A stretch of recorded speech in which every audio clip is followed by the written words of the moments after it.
This is Jeff Blauette, Technical Agronomist for Cooperative Farmers Elevator.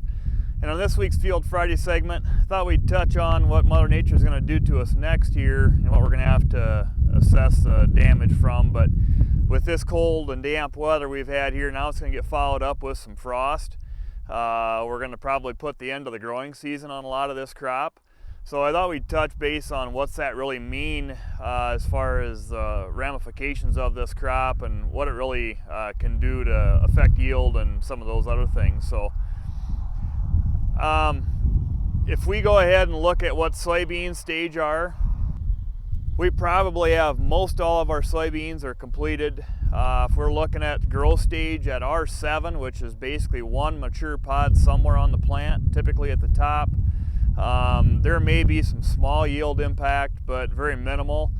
It might have a little bit of impact on the grain quality though. If we have some that are at R7 where they're just getting that mature bean at the top, the leaves are probably starting to drop, but if it gets froze pretty hard, we could have some green beans in the grain sample that won't really change much. They'll just kind of stay a green lima bean kind of thing. So it could affect grain storage quality if we have some of that. I'm hoping most of our beans are beyond that where we don't have an issue, but if you have some late spots, late areas of a field you replanted or planted some stuff in mid to late June and even into the 1st of July in a few extreme cases, there may be some of that. But beans probably are going to be okay. So it actually may help if we freeze the stems and cure the stems. It might aid in combining on some of these if they're mature enough and all the pods are a mature color. So basically very minimal impact, very likely on most of our soybeans.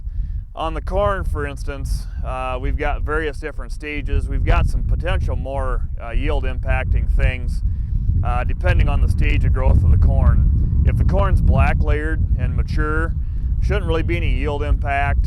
We may have to discuss some stock quality issues depending on how hard it freezes, but if we're at half milk line, or hopefully we're beyond that, but if we're at half milk line on some full season corn and we get froze, we could have as much as 10% yield impact, and it kind of depends on how hard the frost is.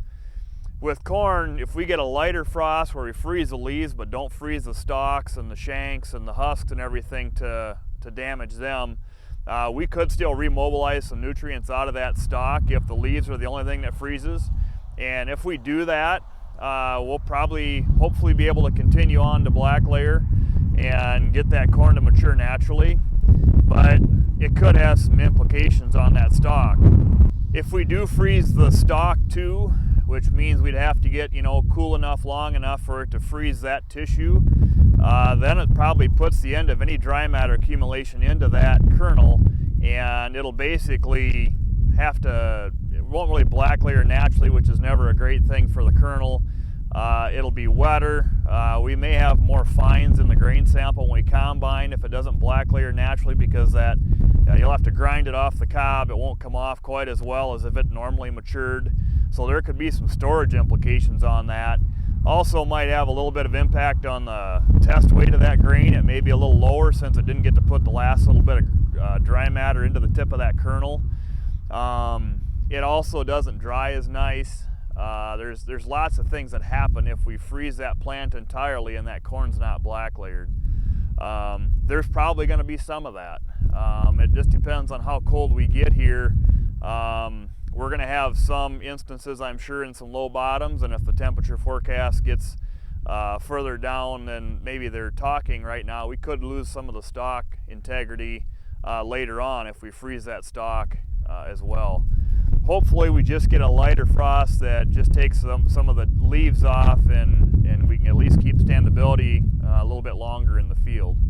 But you're going to have to wait 4 or 5 days to really assess after the frost kind of hits this corn to go out and see if we really damage the stalks. The leaves will turn that lighter green, grayish green look a day or two later if they got froze, but the stalks, it takes a little longer to really tell is there going to be any green left in them or not. So we'll have to see once what we get into next week what some of this crop looks like, if it had some color to it. Now obviously if the stalks were starting to really brown up, the leaves are brown, the corn's black layered, the husk is opening already, there really should be no impact.